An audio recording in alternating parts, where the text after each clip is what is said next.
Hello बच्चों, आज के इस वीडियो में हम लोग स्टार्ट करेंगे अध्याय नंबर 3 निर्देशांक ज्यामिति, जिसको कि हम लोग कोऑर्डिनेट ज्योमेट्री भी कहते हैं। इससे पहले अगर आपने चैप्टर 1 चैप्टर 2 को अगर आपने नहीं देखा है तो आई बटन पे आपको लिंक दिख रहा होगा, यहाँ पे क्लिक करके आप चैप्टर 1 और चैप्टर 2 को आप अच्छे से समझ सकते हैं। ठीक है, फिलहाल हम लोग चलिए शुरू करते हैं।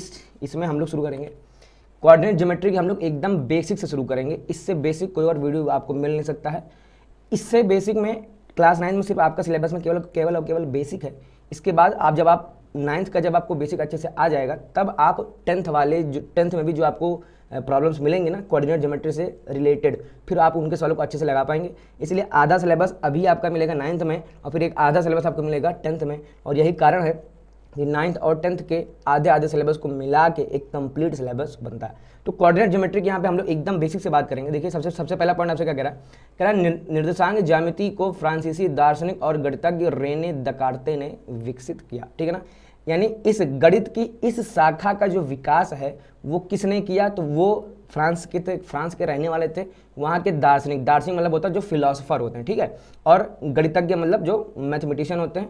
तो ये फ्रांस के थे, इनका नाम है रेने दकार्ते।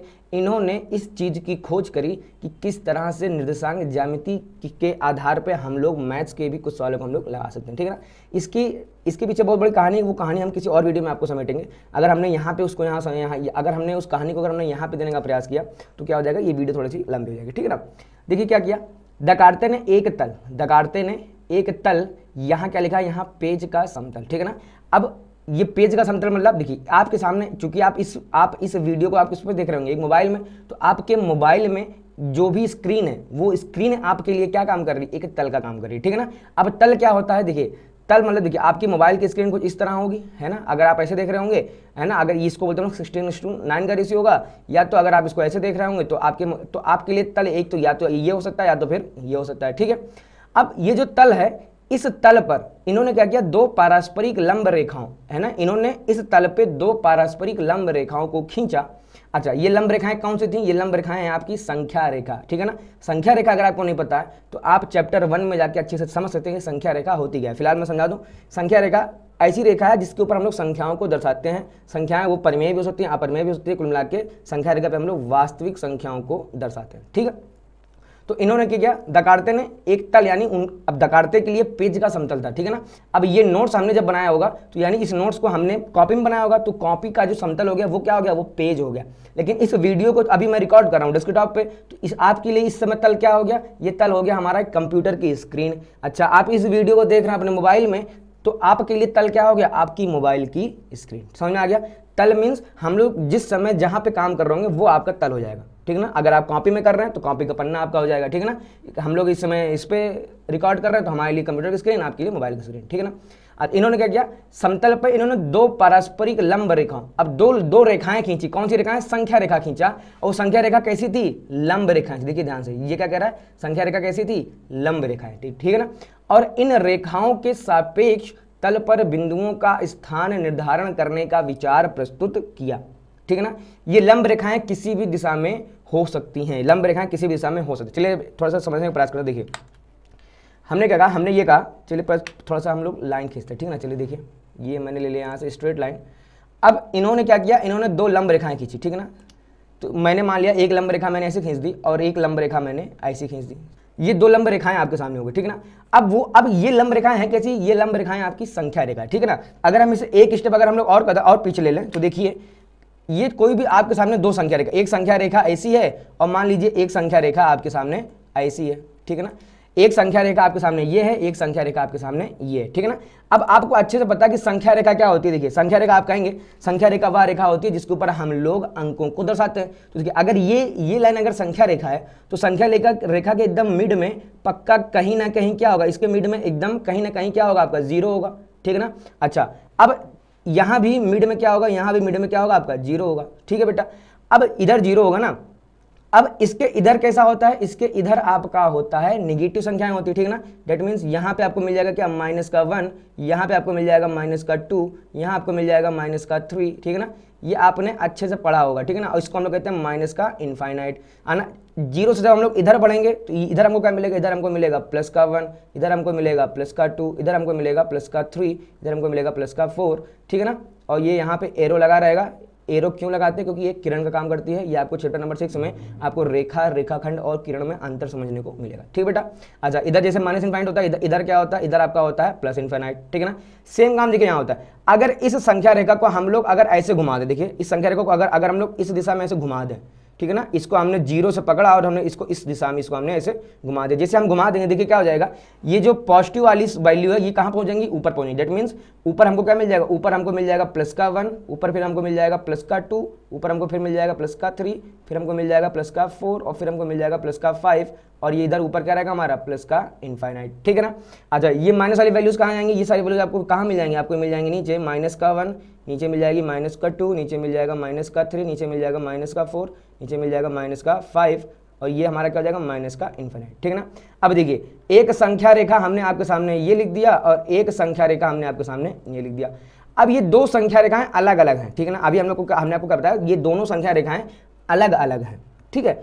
अब मैं एक काम करूं, देखिए अब आप क्या करिए, आपने क्या किया, इस संख्या रेखा को यहां से पढ़ा। देखिए इस संख्या रेखा को हम लोग कहां से पकड़ते हैं, फोकस मोड में लेके चलते। देखिए ये देख रहे हैं आप 0, इस संख्या रेखा को आप यहां से पकड़िए, 0 से पकड़िए और इस 0 को लाके इस 0 पे एकदम माउंट कर दीजिए। माउंट करने मतलब कि इस संख्या रेखा को 0 से पकड़िए और इसके 0 को उठा के लाके इसके 0 पे रख दीजिए। जैसे ही आप इसके 0 को उठा के इसके 0 पे आप रख देंगे तो मैं आपको फिर से एक बार मैं क्लियर करूं। देखिए क्या हो जाएगा, तो संख्या आपको कैसे मिल जाएगी, देखिए संख्या आपको मिल जाएगी, रेखा लेते हैं फटाक से,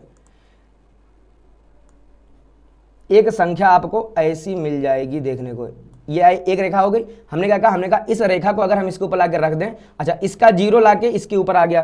ठीक है ना। तो अब हमारा क्या होगा, यानी ये वाला जो पॉइंट है, ये वाला पॉइंट हमारा कैसा आ गया, 0 आ गया। ठीक है। अच्छा इसके इधर इस संख्या देखिए, इसके इधर क्या था धनात्मक वैल्यू, तो इसके इधर हमको क्या मिल जाएगा, देखिए धनात्मक वैल्यू ये क्या हो जाएगा, ये हो जाएगा प्लस का 1, इधर हो जाएगा प्लस का 2, इधर हो जाएगा प्लस का 3, इधर हो जाएगा प्लस का 4, इधर हो जाएगा प्लस का 5 और ये कहाँ तक जाएगा, प्लस का इनफाइनाइट तक। इसके इधर आपको क्या मिल जाएगा, इसके इधर आपको मिल जाएगा माइनस वाली वैल्यूज, माइनस का 1, माइनस का 2, माइनस का 3, माइनस का 4, माइनस का 5 और ये कहाँ तक जाएगा, ये आपको जाएगा माइनस का इनफाइनाइट तक। ठीक है ना। समझ में आया। दो संख्या रेखाओं को हमने किया कि दो संख्या रेखाएं अलग अलग थीं, हमने ये वाली संख्या रेखा को जिसको 0 से पकड़ा और इसके 0 पे लाके ऐसे एज इट इज हमने रख दिया। ठीक है ना। तो जैसे ही आप इसको जब आप रख देंगे तो देखिए ध्यान से आपके पास एक ऐसी आकृति मिल जाएगी, आपको ये आकृति मिल गई और यही हमारा क्या हो गया, यही हमारा आपका हो गया दो पारस्परिक लंब रेखाएं। ठीक है ना। पारस्परिक लंब रेखा कैसे हो गया, देखिए ध्यान से। अब एक रेखा के पास ये है, एक रेखा ये है और इनके बीच में जो ये कोण बन रहा है, ये कोण कितने का बन रहा है, ये कोण आपका बन रहा है 90 डिग्री का। ठीक है ना। यानी ये जो दो संख्या रेखा हमने खींची हैं इनके बीच में कितने का कोण है, 90 डिग्री का। ठीक है ना। उम्मीद आपको समझ में आ गया होगा।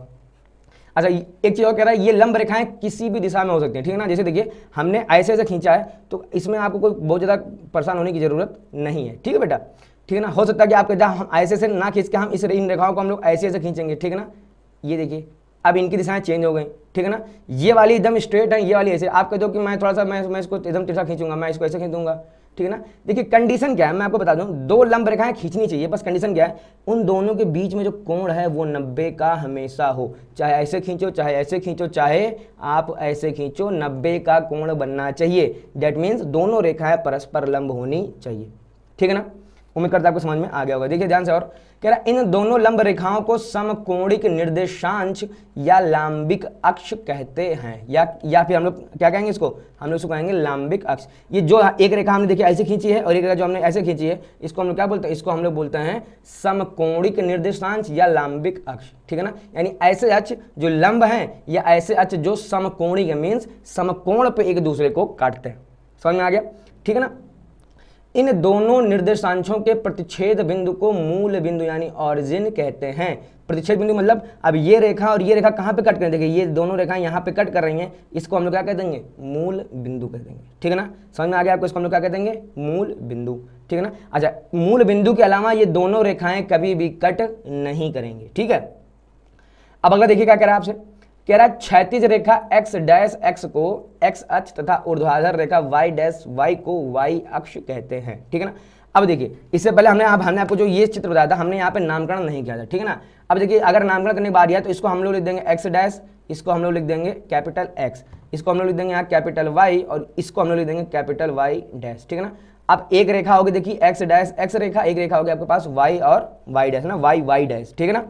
तो यही आपसे कह रहा है, क्या कह रहा है कि एक्स डैश एक्स को, डेट मीन्स ये जो रेखा जा रही है ये वाली रेखा, ठीक है ना, इस रेखा को हम लोग क्या कहते हैं, इस रेखा को हम लोग क्या कहते हैं, इस रेखा को हम लोग कहते हैं एक्स अक्ष, क्या कहते हैं हम लोग इसको, एक्स अक्ष कहते हैं।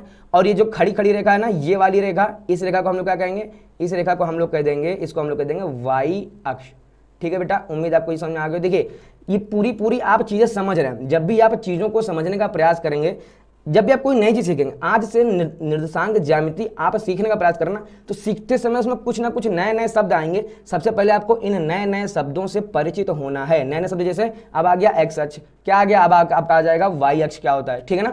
आपको इन चीजों से पहले दोस्ती बढ़ानी है कि एक्स अक्ष होता क्या है, क्योंकि जब सवालों में हम आपसे कहेंगे ना कि एक्स अक्ष, तो आपको पता होना चाहिए एक्स अक्ष मीन्स ये जो ऐसे पड़ी पड़ी जो रेखा होती है ना, ये वाली रेखा, इसको हम लोग कहते हैं एक्स अक्ष। मैं आपसे कह दूंगा वाई अक्ष, वाई अक्ष मीन्स ये जो खड़ी वाली रेखा होती है इसको हम लोग क्या कहते हैं, इसको हम लोग कहते हैं वाई अक्ष, ठीक है बेटा। ये आपको अच्छे से समझ में आना चाहिए, है ना, आपको अच्छे से समझ लेना पड़ेगा। कह रहा ओ एक्स एवं ओ वाई क्रमशः एक्स अक्ष और वाई अक्ष की धनात्मक दिशाएं हैं। अब ध्यान से देखिए पहले ओ एक्स और ओ वाई क्या है, देखिए ध्यान से, थोड़ा सा मैं इसको क्लियर करता हूं। देखिए ये जो मूल बिंदु था, देखिए इस मूल बिंदु का हमने नाम कितना कर दिया, इस मूल बिंदु का हमने नाम यहाँ पे कर दिया है ओ। देखिए ये जो दिख रहा है आपको, ये ओ दिख रहा है, ये क्या है, ये इस मूल बिंदु का नामकरण है, क्या है ना, इस मूल बिंदु को हमने नाम दे दिया ओ। मूल बिंदु को हम लोग हमेशा कैपिटल ओ से ही दिखाएंगे, चाहे आप अभी पढ़िए 9th में, चाहे आप पीएचडी करिए, आप हमेशा मूल बिंदु को कैपिटल ओ से ही दिखाएंगे, ठीक है ना। अच्छा आप ये भी कह सकते हैं कैपिटल ओ से, क्यों, देखिए मूल बिंदु को इंग्लिश में हम लोग क्या कहते हैं, ऑरिजिन, तो ऑरिजिन का जो पहला लेटर है वो क्या है आपका ओ है, इसलिए हमने इसको ओ से डिनोट कर दिया, ठीक है ना। अब देखिए ओ से जब आप बढ़ेंगे इस साइड, जब ओ से आप बढ़ेंगे इस साइड, कहां तक जाएंगे आप जाएंगे एक्स तक, ओ से आप जाएंगे एक्स तक, ठीक है ना।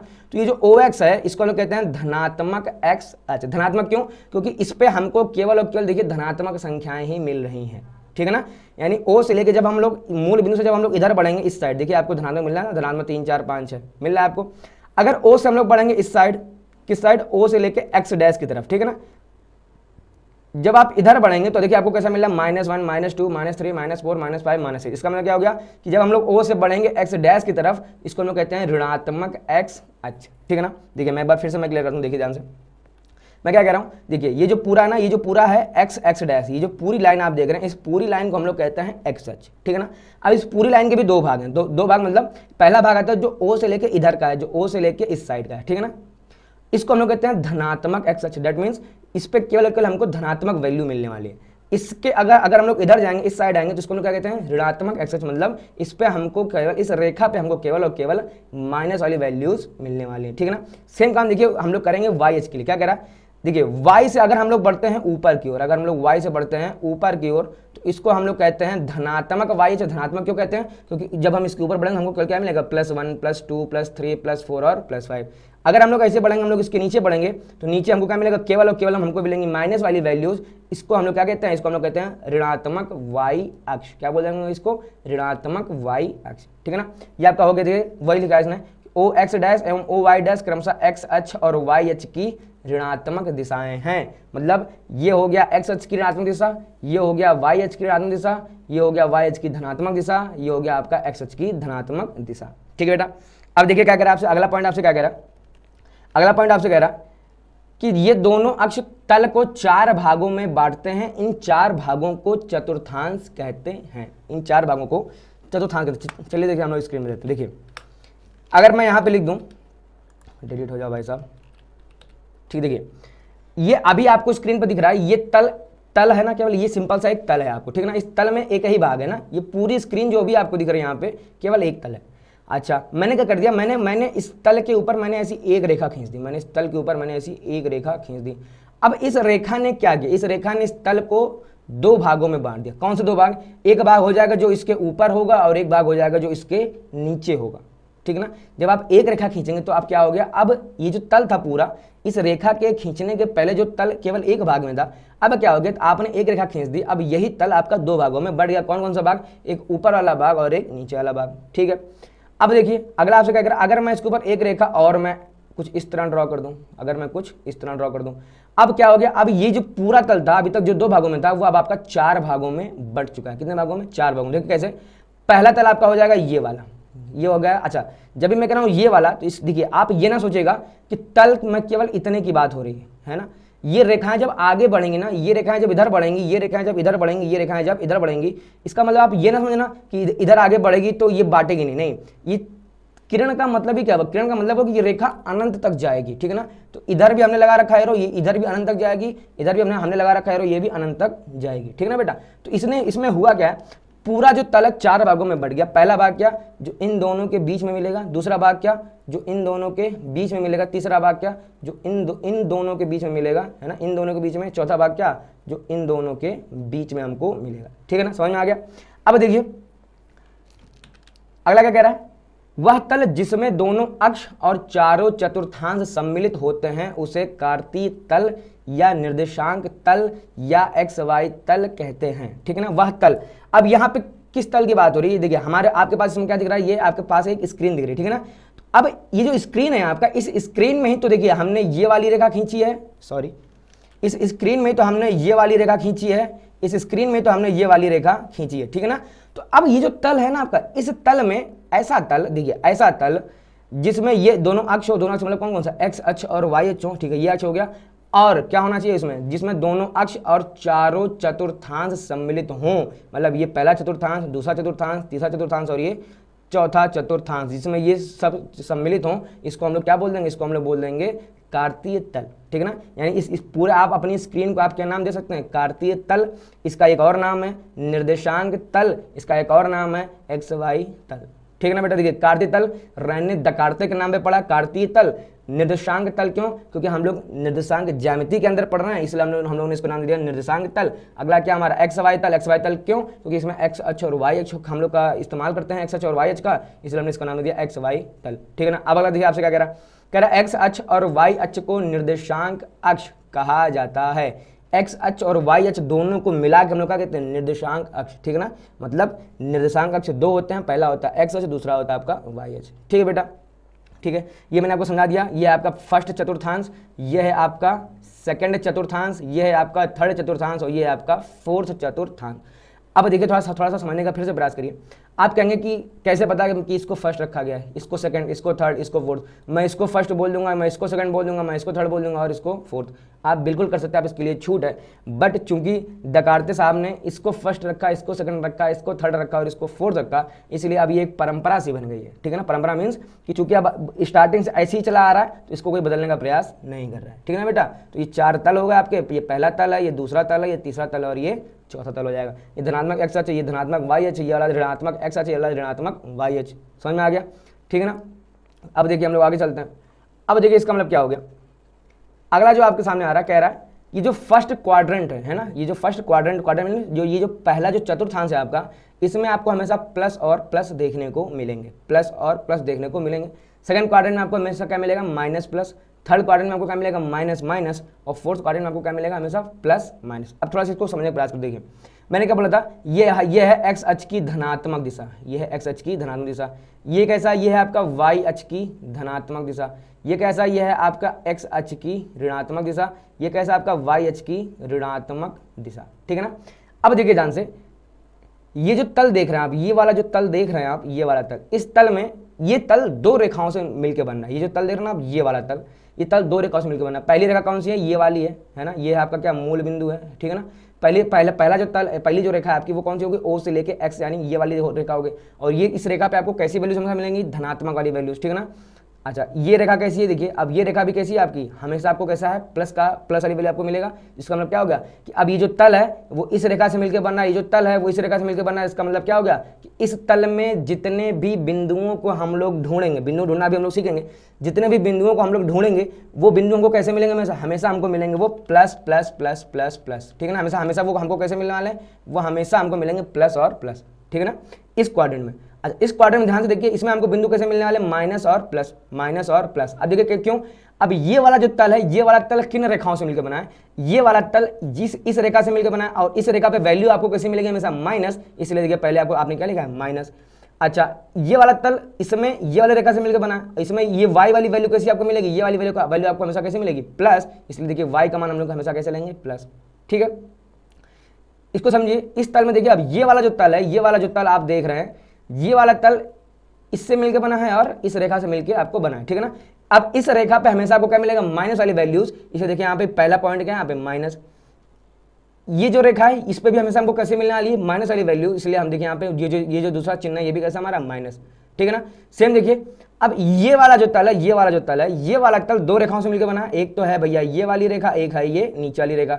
अब ये वाली रेखा हमेशा इस रेखा पे आपको हमेशा कैसी वैल्यू मिलेगी, हमेशा प्लस, इसलिए हमारा जो पहला पॉइंट है वो प्लस है। इस रेखा पे हमारा जो दूसरा पॉइंट हमको मिलेगा, देखिए ये रेखा हमेशा नेगेटिव नंबर्स को दिखाती है, इसलिए हम लोग क्या ले लेंगे, हमेशा माइनस, ठीक है ना। तो ये आपको अच्छे से याद होना चाहिए बेटा, ठीक है ना, कि कौन से क्वाड्रेंट में कौन सा साइन होता है। आप याद कैसे करेंगे, आप इसको ऐसे याद करेंगे, प्लस प्लस, इधर आएगा माइनस प्लस, नीचे आएगा माइनस माइनस, इधर आएगा प्लस माइनस, ठीक है ना, plus plus minus plus minus minus और प्लस माइनस, ठीक है ना। आप इसको चाहो तो आप ऐसे भी याद कर सकते हो। देखिए पहला साइन था प्लस, अब दूसरा था प्लस, अब आप माइनस आएगा, माइनस सबसे पहले आप इसको हटा देगा, माइनस इसको हटा देगा, क्या कर देगा माइनस फिर प्लस, ठीक है ना। फिर माइनस क्या करेगा, ये अपने बगल वाले को भी नेगेटिव कर देगा, ठीक है ना। तो ये माइनस, ठीक है ना। अब क्या करेगा, अब ये दोनों आपस में झगड़ा कर लेंगे, वैल्यू क्या हो जाएगी, ये वाला प्लस, बट ये वाला अभी भी क्या रहेगा माइनस। देखिए तरीके आप कुछ भी लगाइए, ठीक है ना, ये आपको याद करना है, तरीके आप कुछ भी बनाइए, ये आपकी मर्जी है, बस आपको ये वैल्यू याद होनी चाहिए, ठीक है। उम्मीद करता है आपको चाहिए, आप चाहे इसको ऐसे याद कर लीजिए, चाहे इसको आप ऐसे याद कर लीजिए कि प्लस प्लस, इधर जाएंगे माइनस माइनस प्लस, इधर जाएंगे माइनस माइनस, इधर जाएंगे फिर प्लस माइनस, ठीक है ना। लेकिन हमेशा साइकिल ऐसे चलेगा, ये फर्स्ट क्वाड्रेंट, ये सेकंड, ये थर्ड और ये फोर्थ, ठीक है ना। देखिए क्या कह रहा है अगला पॉइंट हमारा, कह रहा है निर्देशांक तल में बिंदुओं के निर्देशांक लिखते समय कोष्ठक में पहले x निर्देशांक फिर y निर्देशांक लिखते हैं, जैसे 3,4 -7, -2 -1,4, ठीक है ना। देखिए थोड़ा सा इसको मैं डिलीट करता हूँ। क्या कह रहा है, कह रहा है ये है आपका निर्देशांक तल, ये आपका क्या होगा, निर्देशांक तल। अब अगर आपको इसमें अगर बिंदुओं को ढूंढना हो, किसको ढूंढना हो, बिंदुओं को ढूंढना हो, तो सबसे पहले उस बिंदुओं में, जैसे हमने क्या कहा, हमने कहा बिंदुओं को सबसे पहले हम लोग लिखेंगे कोष्ठक में, मीन्स ब्रैकेट में लिखेंगे, ठीक है ना, है ना। बिंदुओं के निर्देशांक लिखते समय कोष्ठक में सबसे पहले हमारी कौन सी वैल्यू आएगी, यहाँ पे हमारा आएगा x का मान, फिर कॉमा लगा के हमारा यहाँ पे क्या आएगा, y का मान, ठीक है ना। ये रहेगा आपका x का मान, यानी x अक्ष पे चली गई दूरी, ये हमारा आपका मान आ जाएगा y का मान, ठीक है ना। जैसे देखिए एग्जाम्पल लिखा 3,4, चलिए मैं मान लेता हूँ 3,4। इसका मतलब क्या है कि ये जो है, ये जो आप 3 देख रहे हैं, ये 3 आपका क्या है, ये 3 है आपका कि आप x अक्ष पे आपको 3 जाना है और y अक्ष पे आपको 4 जाना है, ठीक है ना। अच्छा अब देखिए क्या कह रहा है, किसी बिंदु का x निर्देशांक y अक्ष से लंबिक दूरी होता है जिसे x अक्ष पर मापा जाता है। x निर्देशांक मैंने क्या बोला, ये जो पहले लिखा है ये है आपका x निर्देशांक, ये जो पहले लिखा है आपका ये है आपका x निर्देशांक, और ये जो बाद में लिखा है आपका ये है आपका क्या, y निर्देशांक, ये क्या है आपका y निर्देशांक, ठीक है ना। तो सबसे पहले हम लोग क्या लिखते हैं, x कोऑर्डिनेट, फिर हम लोग क्या लिखते हैं y कोऑर्डिनेट, है ना, ठीक है ना। यानी हिंदी में x निर्देशांक पहले लिखेंगे, बाद में क्या लिखेंगे हम लोग, y निर्देशांक। अब ये जो x निर्देशांक है, या तो क्या कह रहा है, x निर्देशांक y अक्ष से लंबिक दूरी होता है, यानी y अक्ष से जब आप लंब वाली दूरी निकालना शुरू करेंगे तो उसको, और जिसको हम लोग किस पे मापते हैं, जिसको हम लोग x अक्ष पे मापते हैं, ठीक है ना। ठीक है, समझने का प्रयास करिए। इसे ये वाला बिंदु है 3,4, ठीक है ना। चलिए हम लोग पहले ढूंढने का प्रयास करते हैं 3,4 हम कहाँ ढूंढेंगे, और देखिए हमारा ये आ गया, ठीक है ना। 3,4 हमको ढूंढना है, हमने क्या कहा, देखिए हमने कहा ये आपका मूल बिंदु है। अगर आपको किसी बिंदु को ढूंढना है, अगर आपको किसी बिंदु को ढूंढना है तो आप क्या करेंगे, देखिए आप अपने आप को मान लीजिए कि आप कहाँ पे खड़े हैं, आप खड़े हैं एकदम मूल बिंदु पे खड़े हैं, आप कहाँ पे खड़े, एकदम मूल बिंदु पे। अच्छा अब हम लोग किस बिंदु को ढूंढ रहे हैं, हम लोग बिंदु को ढूंढ रहे हैं 3,4, किस बिंदु को ढूंढ रहे हैं, 3,4, ठीक है ना। जिसमें जो ये 3 है, ये 3 आपका क्या है, ये 3 आपका है x निर्देशांक, ठीक है ना। y 4 कैसा हमारा, 4 हमारा है y निर्देशांक, ठीक है ना। अब 3 को ढूंढना है। अच्छा 3 में भी देखिए, ध्यान से देखिए, 3 में भी एक कैसी वैल्यू आपको, धनात्मक वैल्यू दिख रही है। दैट मीन्स आप x अक्ष पे चलेंगे, लेकिन किस दिशा में जाएंगे, आप चलेंगे +3, x अक्ष पे तो जाएंगे, किधर जाएंगे, +3। देखिए जब आप यहाँ खड़े हैं, आपको x अक्ष पे चलना, तो या तो आप इस साइड जा सकते हैं या तो आप इस साइड जा सकते हैं। इस साइड आप तब जाएंगे जब आपको धनात्मक वाली वैल्यू ढूंढनी हो, इस साइड आप कब जाएंगे जब आपको ऋणात्मक वाली वैल्यू ढूंढनी है। जैसे बाई चांस अगर यहाँ पे वो लिख दे कि -3, दैट मीन्स अब आपको x अक्ष पे 3 खाने तो चलने हैं, बट उसमें भी अब आपको माइनस वाली साइड में चलना है, ठीक है ना। ये हो गया। अच्छा खैर हमको उसने क्या यहाँ पे दिया है, उसने हमको यहाँ पे दिया है +3, तो उसका मतलब क्या हुआ, हम लोग x अक्ष पे चलेंगे +3 खाने, ठीक है ना। देखिए तो देखिए यहाँ से हम लोग आए 1, यहाँ से आए 2, यहाँ से आए 3, और ये हमको बिंदु क्या मिल गया, ये हमको बिंदु मिल जाएगा हमारा ये जो आपको दिख रहा है, देखिए ध्यान से मैं फोकस मोड में लाता हूँ, ये जो दिख रहा है ना आपको 3, यही हमारा क्या हो गया, ये हम x अक्ष पे 3 आ चुके हैं, x अक्ष पे 3 आ चुके हैं। अब हमारा काम क्या, अगला काम हमारा क्या है, अब हम x पे पहुंच गए 3, अब हमको y पे चलना है 4, y पे चलना है 4। तो y पे अब आपको यहां से नहीं चलना, अब आपको 0 से नहीं चलेंगे आप, ठीक है। अब आप मूल बिंदु से आप नहीं जाएंगे, आप क्या करेंगे, आप इसमें पहुंच गए, आप इसमें पहुंच गए, देखिए आप यहां पे पहुंच गए ना, आप इसमें 3 पे पहुंच गए ना भाई साहब। तो जैसे ही आप 3 पे पहुंच गए, अब यहीं से आप बढ़ेंगे 4, 3 से आप बढ़ेंगे किधर 4। अच्छा 4 में भी देखिए आप 3 से या तो आप इधर जा सकते हैं या तो आप इधर जा सकते हैं। 3 से आपको y पे जाना है 4, तो या तो आप ऊपर जाएंगे या तो आप नीचे जाएंगे। अच्छा y का मान कैसा है, धनात्मक, तो y धनात्मक किधर होता है, y धनात्मक होता है आपका ऊपर की साइड, इसलिए हम लोग क्या करेंगे, हम लोग 3 से ऊपर की ओर बढ़ेंगे, कितना 4 खाने, ठीक है ना, समझ में आ गया। तो हमको नीचे क्यों नहीं जाना, उम्मीद करता है आपको समझ में आ गया होगा। अब हम लोग 3 से बढ़ेंगे ऊपर, ऊपर कितना जाएंगे 4, देखिए यहाँ दिख रहा है आपको 1, यहाँ दिख रहा है 2, यहाँ 3 और ये 4। हम लोग ऐसे बढ़ेंगे, यहाँ से बढ़ेंगे 1, यहाँ से बढ़ेंगे 2, यहाँ से बढ़ेंगे 3 और यहाँ बढ़ेंगे 4। ये वाला जो बिंदु आपको मिल जाएगा, ये बिंदु आपको क्या है 3,4। समझ में आ गया आपको, 3,4। जब भी आपको वो आपसे कहेगा ना कि कोई बिंदु आप ढूंढिए, उसका मतलब क्या हो गया, आपको वहाँ पे ढूंढना है सबसे पहले एक्स अक्ष को, सबसे पहले एक्स निर्देशांक को ढूंढना है। एक्स निर्देशांक कैसे ढूंढेंगे, आप अपने आप को मानिए, आप अपने आप को मान लीजिए मन में कि आप कहाँ खड़े हैं, आप खड़े हैं मूल बिंदु पे, ठीक है ना। तो मूल बिंदु से आपको देखिए कितना जाना है, 3 जाना है, वो भी किस दिशा में, प्लस दिशा में। तो हम बढ़ गए किधर, प्लस दिशा में। अगर वो हमसे कहता कि भैया 3 आपको जाना है माइनस दिशा में, तो हम लोग इस साइड चलते हैं, ठीक है ना। फिर हम लोग यहाँ से बढ़ गए पहले 3 पे जाके खड़े हो गए। 3 पे जाके खड़े होने के बाद अब आप ये देखेंगे कि ठीक है 3 पे तो मैं आ गया, अब हमको y पे कितना जाना है। तो जो y पे आपको कितना जाना है, y पे आपको जाना है 4, वो भी 4 में भी कौन सा, +4। अगर बोलता है -4 तो 3 से हम नीचे आते हैं -4, लेकिन उसने आपको क्या बोला +4, तो हम लोग 3 से बढ़ेंगे ऊपर की ओर +4, ठीक है ना। फिर आप यहाँ से ऊपर बढ़ेंगे 4 करें तो आप 1, 2, 3 और ये 4, ये जो बिंदु मिल जाएगा, कोई आपका बिंदु क्या जाएगा 3,4, ठीक है बेटा। देखिए अगला बिंदु हमारा यहाँ पे क्या था, मैं अगले ही बिंदु को दिखाता हूँ। देखिए अगला बिंदु हमारा देखिए क्या है, -7,2, कितना है -7,2। चलिए हम लोग ढूंढते हैं -7,2, ठीक है ना। अब देखिए हमको फाइंड आउट करना है -7,2। हमने क्या कहा था, सबसे पहले आप मान लीजिए कि आप कहाँ पे इसमें खड़े हैं, आप सबसे पहले मान लीजिए कि आप यहाँ पे खड़े हैं मूल बिंदु पे, ठीक है ना। तो अब आप यहाँ पे खड़े हैं मूल बिंदु पे, अब आपको एक्स अक्ष पे चलना है। अच्छा एक्स अक्ष पे कितना जाना है, आप कहेंगे हमको एक्स अक्ष पे जाना है -7, +7 होता तो हम लोग इस साइड बढ़ते, लेकिन यहाँ पे हमको क्या मिलना है माइनस का, दैट मीन्स हमको इस साइड बढ़ना पड़ेगा। किस साइड, इस साइड हमको चलना पड़ेगा। चलिए हम लोग चलते हैं इस साइड। अच्छा इस पे हमको कितना जाना है, कितने खाने जाना है हमको -7। चलिए चलते हैं, 1, 2, 3, 4, 5, 6। अच्छा -7 कहीं यहाँ कहीं होगा, ठीक है ना। अब जब आप कॉपी बनाएंगे तो आप इस रेखा को बड़ा बना दीजिए, ठीक है ना। तो -6 के बाद कहीं ना कहीं क्या होगा -7। अच्छा ठीक है, आप पहुंच गए -7। अब आपको y की तरफ बढ़ना है। अब y की तरफ कितना बढ़ेंगे, +2। अब y प्लस किधर होता है, इसके ऊपर या इसके नीचे, तो आप कहेंगे y हमेशा इसके ऊपर प्लस रहेगा, है ना। देखिए ध्यान से, धनात्मक y किधर है, इसके ऊपर। तो अब हमको y पे बढ़ना है, कितने खाने हमको बढ़ना है, देखिए यहाँ पे लिखा है +2, ठीक है ना। तो हम लोग बढ़ेंगे ये 1 और ये हम लोग बढ़ेंगे 2। यहाँ पे जो बिंदु आपको मिल जाएगा, ये बिंदु आपको क्या हो जाएगा -7,2, ठीक है ना। समझ आ गया आपको। एक और एग्जांपल लेते हैं, हम लोग बिंदुओं को ढूंढने का प्रयास कर रहे हैं। एक और एग्जांपल लेते हैं, देखिए अगला एग्जांपल आपका क्या, अगला एग्जांपल आपका -1,4, ठीक है ना। चलिए ढूंढते हैं -1,4। एक काम करते हैं, -1,4 ना ढूंढकर हम लोग -1,-4, ठीक है ना, क्योंकि हम अब y भी तो 1-2 बार ले ले नेगेटिव ना। देखिए आपको x पे कितना जाना है, आपको x पे जाना है -1, कितना चलना है -1। तो आप खड़े हो गए मूल बिंदु पे, आपको क्या पता चला कि भैया हमको जाना है x अक्ष की नेगेटिव साइड में 1 खाना। तो आप यहाँ खड़े हैं, एक्स की नेगेटिव साइड किधर है, आप कहेंगे इधर है, इस साइड। तो यानी हमको यहाँ से लेना कितने खाने, -1। तो डेट मीन्स क्या हो गया कि आप यहाँ पहुँच गए। अब आप जैसे ही यहाँ पहुँच गए, अब आपको ये देखना है भैया ठीक है मैंने एक्स वाली दूरी तो तय कर ली, अब आप मुझे ये बता दो कि वाई वाली दूरी कितनी जानी है। तो वाई वाली दूरी कितनी यहाँ पे -4। अगर +4 होता तो हम लोग ऊपर की तरफ चलते, लेकिन यहाँ पे हमने क्या लिख दिया -4। डेट मीन्स हम लोग अब वाई कि उधर बढ़ेंगे जिधर y नेगेटिव होता है। तो y नेगेटिव किधर होता है, y नेगेटिव आपका होता है नीचे की साइड, ठीक है ना। y किधर होता है नेगेटिव, नीचे की साइड, ठीक है। तो इसको हम लोग आ जाएंगे नीचे की साइड। तो नीचे की साइड हम लोग कितना आएंगे, नीचे की साइड हम लोग आएंगे 4 खाने। कितने खाने आएंगे, 4 खाने।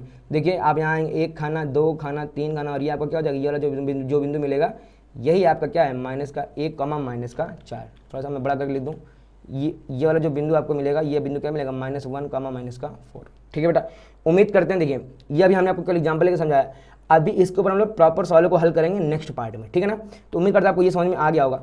अब देखिए यहाँ पे ये जो लिख रहा था ना, ये जो x निर्देशांक है ये हमारा y अक्ष से लंबिक दूरी होता है, जिसे x अक्ष पर मापते हैं। अब थोड़ा समझने का प्रयास करिए, कह रहा है ये जो x निर्देशांक होता है ना, ये जो x निर्देशांक है ये y अक्ष से लंबिक दूरी होता है। थोड़ा समझने का प्रयास करिए। देखिए मैंने बोला, जिससे देखिए हम लोग यहाँ पे 3 आए थे, 3 खाना हम लोग कैसे आए थे, 3 हम लोग आए थे ना, इधर से लेते, इधर से आए 1, इधर से 2, इधर से 3, है ना। अब देखिए, जब आप x निर्देशांक को ढूंढ रहे हैं तो आप किस रेखा पे चल रहे हैं? अगर आप x निर्देशांक को ढूंढ रहे हैं तो आप x रेखा पे चल रहे हैं, ठीक है ना। ऐसे ही अगर आप y निर्देशांक को अगर आप ढूंढ रहे हैं तो आप किस रेखा पे चल रहे हैं? आप कहेंगे मैं तो चल रहा हूं ये वाली रेखा पे, है ना, ये वाली रेखा पे, ठीक है ना। अब देखिए, जब आप इस रेखा पे जब आप चलेंगे, यहां से आए 1, फिर यहां से आए 2, फिर यहां से आए 3, अब आप इस पे तो चल रहे हैं, लेकिन आपकी जो दूरी है वो वाई एच, देखिए ये आपका क्या है, ये आपका वाई एच है। अच्छा, वाई से आप इधर जा रहे हैं, वाई एच से आप इधर, तो ये जो आप जो दूरी चल रहे हैं ये दूरी आपकी कैसी? लांबिक दूरी। किससे लांबिक दूरी है? वाई अक्ष से लांबिक दूरी है, ठीक है ना। ये आपका वाई अक्ष है और इस अक्ष से जब आप इधर की तरफ जा रहे हैं ना तो आप वाई अक्ष से दूर जा रहे हैं, आप वाई अक्ष से दूर जा रहे हैं, है ना। और ये दूरी कैसी है? ये देखिए, इन दूरी के बीच में कितने का कोण बनना है? ये इस दूरी के बीच में कोण कितने बना? 90 डिग्री का, ठीक है ना। समझ में आ रहा है? जब हम x निर्देशांक पे जब चलेंगे, जब हम इधर से जब हम इस साइड जब चलेंगे, इस साइड चलेंगे तो ये हमारी y अक्ष से, ये जो आपका y अक्ष है, हम जा रहे हैं x अक्ष की तरफ, ठीक है ना। तो y अक्ष से लांबिक दूरी, हम y अक्ष से दूर तो जा रहे हैं, लेकिन दूरी कैसी हमारी इनके बीच में? लंब वाली दूरी, ठीक है ना, यानी 90 डिग्री के कोण पे हम लोग इनके दूर जा रहे हैं, ठीक है। ये हो गया आपका y अक्ष से लांबिक दूरी। अच्छा, यही सेम काम अगर हम लोग कर दें, अगर हम लोग y निर्देशांक को अगर हम ढूंढते हैं, y निर्देशांक को अगर हम ढूंढते हैं, ये आपका क्या हो गया? y निर्देशांक। जैसे ये 4 देना, हमने आपसे क्या कहा था कि आप जैसे आपको 3 मिल गया, आप 3 से आप ऊपर बढ़ेंगे 4 खाने, 3 से आप बढ़ेंगे ऊपर 4 खाने, ठीक है ना। तो जैसे आप ऊपर बढ़ रहे हैं तो अब आप क्या कर रहे हैं? आप यहाँ से इस साइड चल रहे हैं, यहाँ से आप इस साइड चल रहे हैं। तो जब आप इस साइड से जब आप इधर चल रहे हैं तो आप बताइए आप दूर किससे जा रहे हैं? आप इस x अक्ष से दूर ही तो जा रहे हैं ना भाई साहब। ये वाला है x अक्ष, ठीक है ना। आप हमने आपसे क्या बोला? हमने कहा कि आपको 4 खाने जाना है ऊपर y की तरफ, ठीक है ना। तो आप क्या कर रहे हैं? आप ऊपर चल रहे हैं 4 खाने, तो जो ये आप जो दूरी चल रहे हैं, ये दूरी आपकी कैसी? आप इससे तो दूर जा रहे हैं ना। ये क्या हो गया? ये आपका हो गया x अक्ष से लांबिक दूरी, ठीक है ना। मैं फिर से बता दूं, अगर हम लोग y निर्देशांक को अगर हम लोग ढूंढ रहे हैं तो उसके लिए हमको x अक्ष से दूर जाना पड़ेगा, और अगर हम लोग x निर्देशांक को अगर हम लोग ढूंढ रहे हैं तो उसके लिए हमको y अक्ष से दूर जाना पड़ेगा। और जो ये दूरी हम लोग जा रहे हैं इसको हम लोग बोलते हैं लांबिक दूरी, ठीक है ना। मतलब कि दूर हम लोग जा रहे हैं बट 90 डिग्री के कोण पे, ठीक है बेटा। उम्मीद करता है आपको ये समझ में अच्छे से आ गया होगा कि इसका मतलब क्या हुआ कि लांबिक दूरी, ठीक है ना। ये मैंने आपको समझा दिया कि जो y कोऑर्डिनेट होता है ये x अक्ष से लांबिक दूरी होता है, जिसको हम लोग y अक्ष पर मापते हैं, ठीक है ना। देखिए अगला पॉइंट क्या आता है आपसे, कह रहा है x निर्देशांक को हम लोग कहते हैं भुज और y निर्देशांक को हम लोग कहते हैं कोटि, ठीक है ना। भुज को हम लोग इंग्लिश में कहते हैं एब्सिसा और कोटि को हम लोग कहते हैं ऑर्डिनेट, ठीक है बेटा, ठीक है ना। जैसे हमने यहाँ लिखा था 3,4, हमने क्या लिखा था? 3,4, अभी हमने ऊपर देखा था, ठीक है ना। इसको हम लोग कहते हैं x निर्देशांक, इसको हमने क्या नाम दिया था? x निर्देशांक। और इसको हमने क्या नाम दिया था? इसको हमने नाम दिया था y निर्देशांक। क्या नाम दिया था इसको? y निर्देशांक, ठीक है ना। अब इस x निर्देशांक का एक नाम और आ गया कि इस x निर्देशांक को हम लोग एक नाम और दे देंगे, इसको हम लोग ये भी कहेंगे भुज, और इस y वाले को हम लोग क्या कह देंगे? हम लोग इसको कह देंगे कोटि, ठीक है ना। तो अब जब भी कहीं आपको देखने मिलेगा भुज और कोटि, भुज मीन्स x निर्देशांक की बात हो रही है, कोटि मीन्स y निर्देशांक की बात हो रही है, ठीक है ना। जैसे मैं यहाँ पे लिख दूँ, मैंने यहाँ लिख दिया 3,4, ठीक है ना। अब क्वेश्चन आपसे पूछेगा कि भैया इसमें भुज बताओ। भुज मीन्स ये पहला वाला आपका भुज होता है, दूसरा वाला आपका कोटि होती है, ठीक है ना। पहला वाला भुज, दूसरा वाला कोटि। अच्छा, मैंने लिख दिया ये x, डेट मीन्स ये आपका भुज है, ये आपका कोटि। में कुछ भी लिख दूँ, मैंने लिख दिया 0, डेट मीन्स ये आपका भुज है, ये आपका कोटि है, ठीक है ना। तो आपको याद रखना कि x निर्देशांक को हम लोग कहते हैं भुज और y निर्देशांक को हम लोग कहते हैं कोटि, ठीक है बेटा। अरे क्या लिखा अगला नोट में, कह रहा ऐसा भी हो सकता है कि पहले कोटि लिखी जाए और उसके बाद भुज लिखा जाए। ऐसा हो सकता है, कोई ज़रूरी नहीं है कि हमेशा आपको पहले भुज मिले उसके बाद कोटि मिले, ऐसा कोई कंपलसरी नहीं है, है ना। हो सकता है कि आपको पहले कोटि मिल जाए उसके बाद में क्या मिल जाए? उसके बाद में आपको भुज मिल जाए, ठीक है ना। अच्छा, तो फिर आप कहेंगे कि किताबों में हमेशा यही क्यों पढ़ाता है, इसको पढ़ाते क्यों नहीं? देखिए हमने कहा ना परंपरा चली आ रही, रहने दकार्ते भाई साहब ने बिंदुओं को हमेशा पहले भुज लिखा, फिर क्या लिखा? कोटि। अब चूंकि उन्होंने ऐसे स्टार्ट कर दिया तो अब जितने भी गणितज्ञ आते जा रहे हैं वो इसको अक्सर ऐसे ही लिखते हैं, भुज कॉमा कोटि। आप चाहो तो कोटि कॉमा भुज लिख सकते हो, बट आपको मोस्टली किताबों में 95% किताबों में आपको भुज कॉमा कोटि ही देखने को मिलेगा, ठीक है ना। ये अच्छा यही क्यों मिलता है? हमने क्या बताया आपको? ये परंपरा है, पहले हम लोग लिखेंगे भुज, बाद में क्या लिखेंगे? कोटि लिखेंगे, ठीक है ना। देखिए अगला क्या कह रहा है, एक तल में एक बिंदु के निर्देशांक अद्वितीय होते हैं। मैं इस वर्ड को मैं कई बार समझा चुका हूँ, अद्वितीय, ठीक है ना। जब आप इसका संधि विच्छेद करते हैं तो संधि विच्छेद में देखिए आपको क्या मिलता है, इसका संधि विच्छेद होता है आ धन द्वितीय। अच्छा, द्वितीय मीन्स क्या होता है बेटा? द्वितीय मीन्स होता है दूसरा, आ वहां लगता है, आ मीन आ का मतलब होता है नेगेटिव, ठीक है ना। नेगेटिव मतलब जिस शब्द के भी आगे लग गया आ, उसका मतलब कि अब इसका विलोम। द्वितीय मतलब क्या, कि दूसरा हो, लेकिन आ लग गया मतलब दूसरा ना हो, ठीक है ना। तो अद्वितीय मतलब क्या हो गया, कि दूसरा ना हो। अच्छा, जब दूसरा ना हो डेट मीन्स क्या हो गया, कि इकलौता हो। कैसा हो, इकलौता हो। तो वही वो आपसे कहने का प्रयास कर रहा है कि एक तल में एक बिंदु के जो निर्देशांक वो कैसे होंगे, अद्वितीय होंगे, यानी इकलौता होगा। जैसे अर्थात ये 3,4 और 4,3 आपस में बराबर नहीं है। 3,4 और 4,3 आपस में बराबर नहीं है, ठीक है ना। देखिए मैं इसको यहाँ से हल्का सा मैं क्लियर कर दूं। ये देखिए, अगर ये एक्स अक्ष आपका और ये अगर आपका वाई अक्ष है, ठीक है ना। अगर आपको ढूंढना है 3,4, तो 3,4 आप कैसे ढूंढेंगे, ये आप खड़े हो गए मूल बिंदु पे, ठीक है ना। ये आप मूल बिंदु पे जैसे आप खड़े हो जाएंगे, देखिए ध्यान से, आपको 3,4 ढूंढना है। हम लोग सबसे पहले इसको ढूंढने का प्रयास करते हैं।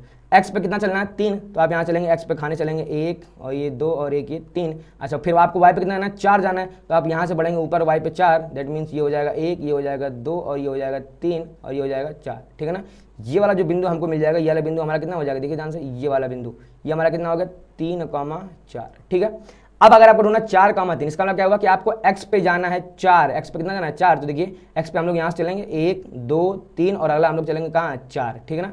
अच्छा, y पे कितना जाना है 3, तो y पे हम लोग बढ़ेंगे 1 2 और 3, ये वाला जो बिंदु मिलेगा, ये वाला बिंदु हमारा क्या मिल जाएगा 4,3, ठीक है ना। तो आप देख रहे हैं कि 3,4 हमारा अलग निकल के आ रहा है, 4,3 हमारा अलग निकल के आ रहा है, ठीक है ना। तो यानी क्या हो गया कि 3,4 कभी भी बराबर नहीं होगा 4,3 के, ठीक है ना। यानी ये जो 3,4 दर्शाने का जो हमारा जो तरीका है, ये अद्वितीय है। 3,4 को आप किसी भी और तरीके से दर्शा नहीं सकते हैं। पूरी कोऑर्डिनेट ज्योमेट्री में 3,4 को दर्शाने का सिर्फ और सिर्फ एक ही तरीका है, ठीक है ना। यही सेम तरीका 4,3 के लिए भी है। इन दोनों के तरीके कभी भी मैच नहीं कर सकते, यानी क्या है, दोनों को दर्शाने के जो तरीके हैं वो अद्वितीय हैं, यानी दूसरा तरीका नहीं हो सकता, ठीक है। फिर क्या कह रहा है, एक्स कॉमा वाई को हम लोग क्या कहते हैं, क्रमित युग्म कहते हैं, यानी ऑर्डर्ड पेयर हम लोग कहते हैं, ठीक है ना। अगर कहीं आपको लिख दिया जाए एक्स कॉमा वाई, इसको हम क्या कहेंगे, देखिए ये पेयर मतलब जोड़े में है ना, लेकिन इनका जोड़ा हम लोग कहते हैं कैसे हैं, इनको हम लोग कहते हैं क्रमित युग्म। क्रमित युग्म मतलब एक क्रम से ही आएंगे हमेशा, पहले एक्स आएगा उसके बाद वाई आएगा, ठीक है ना। क्रमित युग्म के बारे में आप और डिटेल नॉलेज आप पढ़ेंगे जब आपको फर्स्ट ईयर में हम लोग पढ़ाएंगे समुच्चय, ठीक है बेटा। क्या कह रहा है, देखिए पहले अब थोड़ा सा मैं क्लीन कर देता हूँ ना। देखिए अगला हमारा जो टॉपिक कह रहा है, अगला हमारा कह रहा है कि एक्स अक्ष पर स्थित प्रत्येक बिंदु का निर्देशांक x, 0 होता है। एक्स अक्ष पर स्थित, ठीक है ना। देखिए चलिए मैं यहाँ पर क्लिक कर लेता हूँ, ये हो गया, क्लिक नहीं मतलब खींच लेता हूँ, ठीक है ना। ये हो गया आपका y अक्ष, ठीक है, स्मॉल से ना करते हैं इसको, थोड़ा कैपिटल से करते हैं। ये हो गया कैपिटल Y, ये हो गया आपका y डैश, ये हो जाएगा आपका कैपिटल X डैश, ये आपका हो जाएगा x, ठीक है बेटा। अब अच्छा इसे और ध्यान देखिएगा, ये जितने धनात्मक साइड होंगे उनको हम लोग x और y से दिखाते हैं, और ये जितने ऋणात्मक साइड वाले होंगे उनको हम लोग x डैश और y डैश से दिखाएंगे, ठीक है। कह रहा है x अक्ष पर स्थित प्रत्येक बिंदु का जो निर्देशांक होगा वो कितना होगा आपका x, 0, ठीक है ना। इसको थोड़ा सा हम इसको ऐसे समझने का प्रयास करते हैं। देखिए मैंने आपसे कह दिया, चलिए भैया 3,0 ढूंढिए, ठीक है ना। या एक काम और करते हैं, 3,0 ढूंढने से पहले आप थोड़ा ये याद करिए कि 3,4 हमने कैसे ढूंढा था। 3,4 हमने कैसे ढूंढा था, हमने कहा था ये जो दो बिंदु जो कट कर रहे हैं इसको हमने नाम दिया था मूल बिंदु, दैट मीन्स ये है आपका O। अच्छा, आपको सबसे 3,4 अगर आपको ढूंढना है तो आपको सबसे पहले एक्स अक्ष पे जाना है 3 खाने, एक्स अक्ष पे 3 खाने। अच्छा किस साइड, धनात्मक साइड पे। तो आप यहाँ से चले होंगे 1 2 और ये 3, और फिर आपको यहाँ से जैसे आप आगे 3 खाने, अब आपको यहाँ से बढ़ना है ऊपर, वो ऊपर कितने जाना है हमको 4 खाने। 4 खाने क्यों, क्योंकि वो कह रहा है वाई पे बढ़ो 4 खाने। तो हम लोग यहाँ से बढ़ेंगे ऊपर 1 2 3 और ये 4, यानी यहाँ कहीं हमको क्या मिल जाएगा 3,4, ठीक है ना। क्या हो अगर मैं आपसे ये कह दूँ कि वाई पे आपको जाना ही नहीं है, वाई का कोऑर्डिनेट अगर 0 हो जाए, देखिए ध्यान से, अगर मैं इसी को लिख दूँ 3,0, ठीक है ना। जैसे ही y कोऑर्डिनेट 0 हो गया, इसका मतलब क्या हो गया, y अगर कोऑर्डिनेट अगर 0 हो गया, इसका मतलब कि आपको y अक्ष पे एक भी खाना नहीं चलना, एक भी दूरी नहीं चलनी, ठीक है ना। आपको केवल किधर जाना है, x अक्ष पे, ठीक है ना। तो हमको x अक्ष पे कितना खाना चलना है 3, तो हम लोग बढ़ेंगे इधर, देखिए ध्यान से, 1 खाना 2 खाना और 3। अब चूंकि वो मना कर रहा है, कह रहा है y पे जाओ ही नहीं, y 0 मीन्स क्या है, y पे चलना ही नहीं है। तो जब y पे जाना नहीं है तो यही वाला हमारा बिंदु क्या हो जाएगा 3,0, ठीक है ना। और इसी को हमने फॉर्मुला बनाया, फॉर्मुला क्या कह रहा है x अक्ष पर स्थित प्रत्येक बिंदु का जो कोऑर्डिनेट होता है वो कैसा होता है आपका x, 0, x अक्ष पर स्थित प्रत्येक बिंदु, ठीक है। दैट मीन्स मान लीजिए, देखिए हम कह रहे हैं यहाँ पे कोई बिंदु होगा, देखिए ध्यान से, यहाँ पे कोई ना कोई बिंदु होगा। अब ये कैसा बिंदु होगा, देखिए ध्यान से, जब आप इस साइड में जाएंगे तो आपको x वाले बिंदु कैसे मिलेंगे, माइनस वाले। दैट मीन्स या इस रेखा पे कोई भी बिंदु हो वो ऐसा होगा -x, 0, -x, 0। 0 क्यों, क्योंकि आप y पे तो आप जा ही नहीं रहे, तो y वाला जो कोऑर्डिनेट है वो हो जाएगा आपका 0। अच्छा x पे माइनस क्यों लग गया, क्योंकि आप x की ऋणात्मक साइड में चल रहे हैं, ठीक है ना। अगर आप इस साइड चलेंगे, देखिए इस साइड अगर आप जाएंगे, देखिए मैं मान लूँ यहाँ कोई भी बिंदु होगा, इस बिंदु के लिखिए निर्देशांक, ठीक है ना। अब ये वाला बिंदु कैसे देखिए x, 0, क्यों? क्योंकि y पे तो हमको जाना ही नहीं है, तो y हमारा रहेगा 0 और x हमारा धनात्मक क्यों हो गया? क्योंकि हम x की धनात्मक दिशा में हैं। ठीक है, समझ में आ गया। अब देखिए, अब अगर हम लोग लिखते हैं सेम y अक्ष पर स्थित प्रत्येक बिंदु, ठीक है ना। अभी तक हमने इसकी बात करी, अगर हम लोग बात कर लें y अक्ष पे, ठीक है ना। अब देखिए, अगर मैं कह दूं यहाँ पे कोई बिंदु है, यहाँ पे कोई बिंदु है, अब इस बिंदु के निर्देशांक क्या क्या होंगे? देखिए, अब ये बिंदु किस रेखा पर है? आप कहेंगे y रेखा पे। क्या ये x रेखा पे है? मीन्स इस बिंदु को ढूंढने के लिए क्या आपको x रेखा पे चलने की जरूरत है?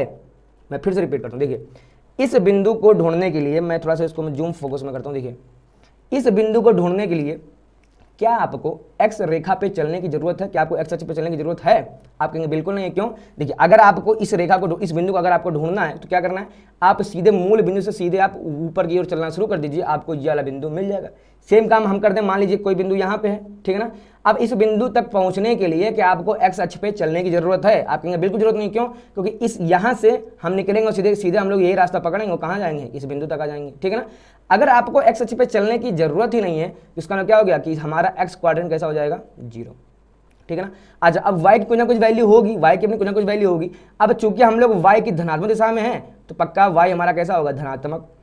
अगर हम लोग इस बिंदु की बात करें, अब इस बिंदु में देखिए, अब चूंकि हम लोग x अक्ष पे चले ही नहीं है, इसका मतलब क्या हो गया कि जब x अक्ष पे गए नहीं तो हमारा x कैसा हो जाएगा? 0। अच्छा, y हमको कैसे मिलेगा? y हमको मिल जाएगा माइनस का। क्यों? क्योंकि हम लोग इस समय y की ऋणात्मक दिशा में चल रहे हैं, ठीक है बेटा। उम्मीद करता है आपको ये समझ में आ गया होगा कि x अक्ष पर अगर कोई बिंदु होगा तो हमेशा x, 0 का रूप का होगा। दैट मीन्स x अक्ष पर y क्वाड्रेंट हमेशा 0 होगा, y कोऑर्डिनेट, ठीक है ना।